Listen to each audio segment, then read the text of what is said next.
இறைவன் தீர்ப்பு தொடரும் என்பது அது வாழ்வின் வழக்கு. என் வாழ்வோ பகல் கனவு.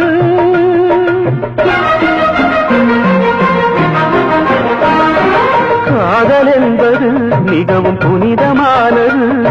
என் வாழ்வில் தானது காணல் நீருமானது. ஆசையின்றி வாழும் எனது வாழ்க்கையே எனது வாழ்வில் ஒரு வசந்தம் இருந்தது. அந்த வசந்தம் யாவுமே இன்று மறைந்து போனதே. இன்று இறைவன் போட்ட கணக்கில் வாழ்கிறேன். பகல் இரவு என்று நாளை பார்க்கிறேன்.